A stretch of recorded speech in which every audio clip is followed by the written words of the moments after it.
Ancora nulla di fatto all'Assemblea regionale siciliana. Dopo le crepe interne alla maggioranza tra il presidente dell'Ars Gianfranco Miccichè e il suo assessore all'economia Gaetano Armao, l'Assemblea regionale ha tagliato tutte le leggi che prevedono spesa per mancanza di coperture finanziarie ed ha approvato alcune norme della finanziaria bis che non prevedono alcun finanziamento.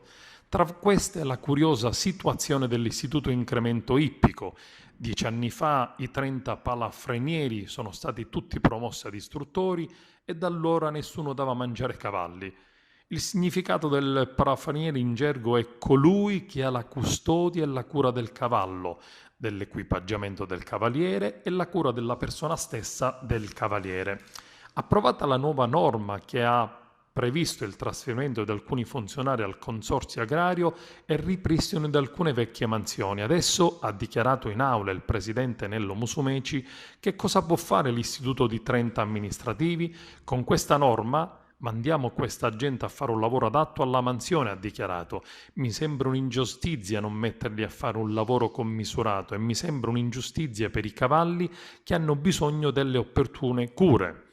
Provvedimenti importanti invece con impegni di spesa sono stati accantonati, come la stabilizzazione dei 5.600 ASU per mancanza di copertura finanziaria, mentre sono passate le norme che prorogano i contratti degli ex lavoratori Pumex e Almaviva. Via libera anche ad una norma molto cara al Movimento 5 Stelle che consente l'utilizzo della tecnologia del blockchain per tracciare i prodotti agricoli.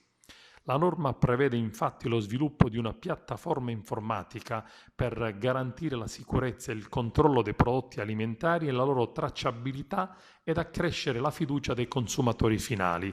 Una specie di registro elettronico che contiene informazioni condivise in rete col proprio smartphone e conoscere tutte le informazioni sulla storia del prodotto, dalla coltivazione al trasporto, alla trasformazione e alla vendita.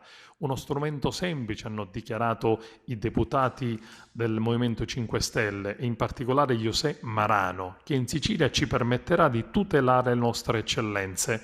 Le imprese siciliane avranno la possibilità di certificare la vera provenienza dei prodotti e chi acquisterà le arance siciliane, il pistacchio di Bronte o il pomodoro di Pachino potrà avere la certezza di ciò che mette sulla propria tavola.